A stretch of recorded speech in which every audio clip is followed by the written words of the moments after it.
জয় হিন্দ, বন্দে মাতরম। বন্ধুরা, আজকে ফেসবুকে দেখলাম একজন assistant commissioner sir Shri Suvendu Barman তিনি তার ফেসবুক প্রোফাইলে ডব্লিউবিসিএস 2022-এর যে নম্বর সেটার একটা আরটিআই কপি শেয়ার করেছেন। সেখান থেকে দেখলাম যে ডব্লিউবিসিএস পরীক্ষায় 2022 সালে ডেসক্রিপটিভ বাংলাতে হায়েস্ট মার্কস উঠেছিল 157, ডেসক্রিপটিভ ইংরেজিতে হায়েস্ট মার্কস উঠেছিল 181। তাহলে মোটামুটি যেটা দেখা যাচ্ছে এখান থেকে যে ডেসক্রিপটিভ বাংলার ক্ষেত্রে 157, মানে আমরা যদি কিছুটা নম্বরটাকে বাড়াই তাহলে বাংলাতে প্রায় 80% মার্কস উঠেছিল। আর ডেসক্রিপ্ট ইংরেজিতে 181, মানে আমরা যদি কিছুটা নম্বর কমাই তাহলে ভাবো 90% নাম্বার উঠেছিল। এখন একটা সময় ছিল, মানে যখন আমরা পরীক্ষা দিয়েছিলাম 2011 সালে ডব্লিউবিসিএস, সেই সময় এত নম্বর ওঠার কোনো মানে ভাবাই যেত না।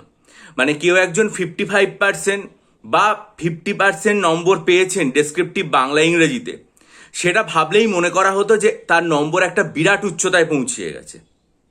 কিন্তু পরবর্তীকালে মাধ্যমিক এবং উচ্চ মাধ্যমিকের ক্ষেত্রেও সরকারি নীতির পরিবর্তন হয় এবং সেখানে ডেসক্রিপটিভ বাংলা ও ডেসক্রিপটিভ ইংরেজিতে প্রভূত পরিমাণ নম্বর দেওয়ার ব্যাপার শুরু হয়।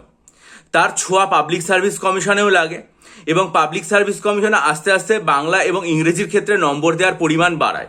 এটা অবশ্যই ভালো, কারণ নম্বর যিনি খাতা দেখছেন তার তো ব্যক্তিগত কোনো ব্যাপার নয়। যে পরীক্ষার্থী লিখছেন তিনি যদি ভালো লেখেন তাহলে নিশ্চয়ই তাকে নম্বর দেওয়া হবে এবং নম্বর দেওয়াই হচ্ছে মানে ভালো, মানে নম্বর নিজের কাছে রেখে দেওয়াটা কোনো ভালো ব্যাপার নয়। মানে এটা আমি ব্যক্তিগতভাবে মনে করি। অনেক পরীক্ষার্থীর একটা মনে হয় যে বাংলা বা ইংরেজির ক্ষেত্রে বেশি নম্বর উঠবে না, বাংলা বা ইংরেজির ক্ষেত্রে নম্বর সবসময় মানে অল্প অল্প দিতে হবে। আমার মনে হয় সেটা কখনোই ঠিক নয়। মানে একজন পরীক্ষার্থী যদি একটা নির্দিষ্ট পর্যায়ের পরীক্ষার জন্য যথাযথ মাত্রার উত্তর লেখেন এবং তার ব্যাকরণগত জিনিসপত্র, ভাষাগত জিনিস এবং প্রয়োজনীয় যে তথ্য যেটুকু দেওয়া দরকার সেটুকু যদি ঠিক হয় এবং লেখার যদি গুণগত মান উন্নত হয় তাহলে নিশ্চয়ই তাকে নম্বর দেওয়া যেতে পারে। পাবলিক সার্ভিস কমিশন এই হিসাব করে যদি নম্বর দিয়ে থাকে তাহলে মানে ম্যাথামেটিক্সের পেপারের ক্ষেত্রে যে ধরনের নম্বর ওঠে, কারণ ওখানে দেখা যাচ্ছে ম্যাথামেটিক্সের ক্ষেত্রেও নম্বর উঠেছে 187 সম্ভবত, তাহলে এইখানটা বাংলা এবং ইংরেজির সাথে অঙ্কের যে নম্বর সেটা প্রায় আর কি মানে একটা কম্প্যারেটিভ লেভেলে চলে আসছে, অর্থাৎ প্রতিযোগিতায় নামতে পারবে, যেটা আগেকার দিনে ভাবাই যেত না। যে লোকে অঙ্কে 100 পাচ্ছে, বাংলাতে 100-50 পাচ্ছে বা ইংরেজিতে 155 পাচ্ছে, সেটাই অনেক বেশি নম্বর। আপনারা একবার তাহলে ভাগ করে করে দেখুন, ইংরেজিতে যদি কেউ 181 পায়, টোটাল 5টা পার্ট থাকে, তার মানে এক একটা অংশের মধ্যে সেই পরীক্ষার্থী মোটামুটি 35-এর বেশি নম্বর পেয়েছেন। তাহলে এটা মানে কতটা ভালো বা কোন উচ্চতায় আর কি মানে তার লেখাটা পৌঁছিয়েছে যে তিনি এই লেভেলের নম্বরটা আর কি মানে পেয়েছেন। একই সাথে দুটো পরিবর্তন ঘটেছে। এক, সেটা হচ্ছে পরীক্ষার্থীদের লেখার যে গুণগত মান সেটা অনেকটাই উন্নত হয়েছে, পাশাপাশি যারা খাতা দেখছেন তারাও নম্বর দেওয়ার ক্ষেত্রে প্রভূত পরিমাণ নম্বর দিচ্ছেন। অন্য দিক দিয়ে একটা মানে পরীক্ষার্থীদের কাছ থেকে আক্ষেপের কথাও শোনা যায়, ডেসক্রিপটিভ বাংলা বা ডেসক্রিপটিভ ইংরেজির ক্ষেত্রে নম্বর দেওয়ার মধ্যে একটা মানে বঞ্চনা পরিলক্ষিত হয়। সেটা হচ্ছে কোনো কোনো ক্ষেত্রে একসাথে বেশ অনেকজন পরীক্ষার্থীর ক্ষেত্রে দেখা যায় যে তারা বাংলা বা ইংরেজি নম্বর প্রভূত পরিমাণে পাচ্ছে, আবার কোনো কোনো ক্ষেত্রের পরীক্ষার্থী যারা দেখা যায় তারা দেখা যাচ্ছে বাংলা বা ইংরেজির ক্ষেত্রে নম্বর তাদের অনেকটা নিচের দিকে চলে আসছে।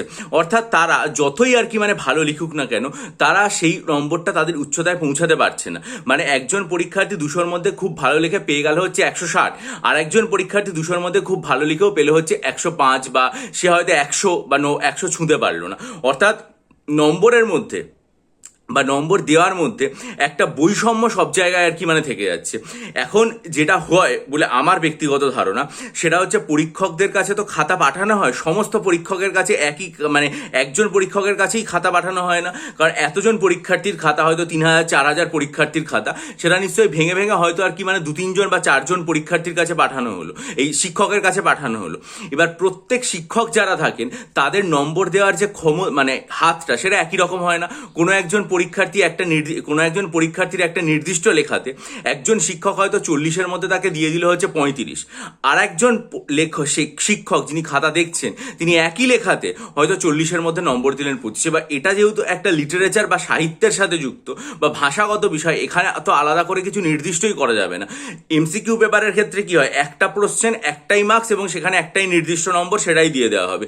কিন্তু এই যে একটা লেখা সেটা যে কোন লেখকের মনকে কিভাবে ছুঁয়ে যাবে সেটা বোঝা যায় না, বা কোনো একটা টপিক দেওয়া হলো যেটা একটু আর কি মানে বিতর্কিত বিষয়, কোনো একজন পরীক্ষার্থী সেই যে বিষয়টা রয়েছে সেটাতে তিনি তার ওপিনিয়নটা লিখলেন, কিন্তু যিনি খাতা দেখছেন তিনি হয়তো তার সাথে সহমত নন, তাহলে তিনি তার নম্বরটা কমিয়ে দিলেন। আবার সেই একই খাতা যদি আরেকজন পরীক্ষার্থী আরেকজন শিক্ষক দেখেন যিনি আর কি মানে সেটার সাথে সহমত, তিনি হয়তো তাকে বেশি নম্বর দিলেন। ওই জন্য লেখাটাকে সবসময় চেষ্টা করতে হয় যে একটা ভারসাম্যের ভিত্তিতে, অর্থাৎ মাঝামাঝি একটা জায়গায় রেখে লেখা। আমার নিজস্ব মতামত অবশ্যই থাকবে, কিন্তু পাশাপাশি একটা পক্ষের মতামত এবং একটা বিপক্ষের মতামত, দুটো দিকই যাতে আমি আমার লেখার মধ্যে আর কি মানে তুলে ধরতে পারি, অর্থাৎ ভালো দিক এবং খারাপ দিক। একদম এক্সট্রিম পর্যায়ে গিয়ে কোনো না লেখা, যেহেতু আমাকে আর কি মানে খাতাটা কার কাছে যাবে আমি বুঝতেই পারছি না, তাই জন্য একটা মাঝামাঝি পর্যায়ের লেখা, এবং অবশ্যই তার সাথে ব্যাকরণগত ত্রুটি আমার থাকবে না, ভাষাগত ত্রুটি আমার থাকবে না, প্রয়োজনীয় যেটুকু তথ্য, মানে লেখা মানে তো শুধু আমার তথ্যের মানে তথ্য দিয়ে ভরপুর নয়, প্রয়োজনীয় যেটুকু তথ্য সেটুকু আর কি মানে থাকবে। সেই বিষয়গুলো যদি পরপর লেখার মধ্যে থাকে, আমার মনে হয় যে একজন পরীক্ষার্থী তিনি অবশ্যই আর কি মানে পরীক্ষায় যথাযথ নম্বর পাবে। তবে পাবলিক সার্ভিস কমিশনের অবশ্যই পাশাপাশি এই জিনিসটাও লক্ষ্য করা উচিত যে নম্বরের ক্ষেত্রে এই পরিমাণ বৈষম্য যেন না হয়, যে একজন পরীক্ষার্থী বা একটা সেট অফ পরীক্ষার্থী দেখা যাচ্ছে হয়তো যে পরপর মানে 200 জন পরীক্ষার্থী কোনো একটা বিষয়ে পেয়ে গেল হচ্ছে 160, আবার তারপর কোনো একটা জায়গায় 200 জন পরীক্ষার্থী দেখা যাচ্ছে সেই একই বিষয়ে একই লেখায় হয়তো পরপর এতজন পরীক্ষার্থী পৌঁছাতেই পারলো না 110-এর উপরে।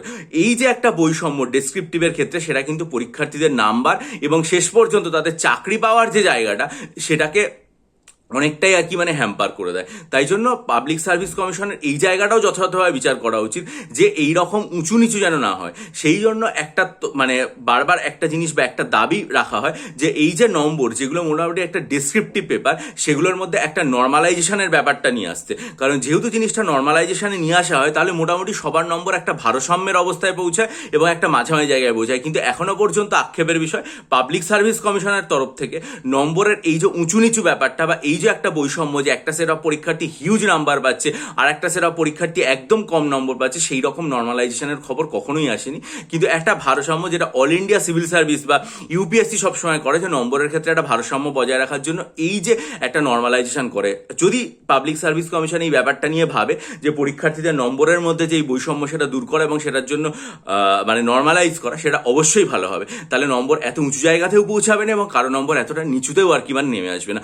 যেহেতু এখনো সেটা করেনি, আমাদের চেষ্টা রাখতে হবে যে মানে লেখাটাকে ভালো করার এবং গুণগত মান উন্নত করা এবং যতটা সম্ভব স্বচ্ছভাবে এবং সহজভাবে পরীক্ষার্থীদের সামনে বিষয়টা উপস্থাপন করা। তার জন্য যদি মনে করেন যে আমার কাছ থেকে ডেসক্রিপটিভ বাংলা, ডেসক্রিপটিভ ইংরেজি স্টাডি মেটেরিয়াল নেবেন WBCS এবং মিসলেনিয়াসের জন্য, তাই ডিসক্রিপশন বক্সে আমার ইমেল আইডির মাধ্যমে যোগাযোগ করুন। পাশাপাশি অপশনাল সাইকোলজি স্টাডি মেটেরিয়াল, পাশাপাশি মিসলেনিয়াসের 24টা মক টেস্ট, আর্ট কালচারের স্টাডি মেটেরিয়াল এবং 3000+ স্ট্যাটিক জিকে MCQ নিতে চাইলে অবশ্যই ডেসক্রিপশন বক্সে ইমেল আইডির মাধ্যমে যোগাযোগ করুন। ভালো থাকুন, বিজয়ী হন, সফল হন। চ্যানেলটা সাবস্ক্রাইব করে আপনার বেল আইকন প্রেস করে দিন, আপনাদের গুরুত্বপূর্ণ এবং মূল্যবান মতামত দিন এবং ভিডিওটাকে হাইপ করে লাইক করে বন্ধুদের মাঝে ছড়িয়ে দিন। পাশাপাশি অনেক পরীক্ষার্থী আমাকে বারবার জিজ্ঞাসা করছে যে কবে নতুন ব্যাচ ঘোষণা হবে। আমি চেষ্টা করছি এই সপ্তাহ মানে সামনের সপ্তাহে ডেসক্রিপটিভ বাংলা, ডেসক্রিপটিভ ইংরেজি ও সাইকোলজির নতুন কোর্স ঘোষণা করতে এবং তারপর প্রিলিমস এবং মেন্সকে কেন্দ্র করে জেনারেল স্টাডিজের ডিটেলড ব্যাচ পরবর্তী মাসে ঘোষণা করে। ভালো থাকুন, বিজয়ী হন, সফল হন। চ্যানেলের দিকে সব খবরের জন্য নজর রাখবেন। ভালো থাকবেন।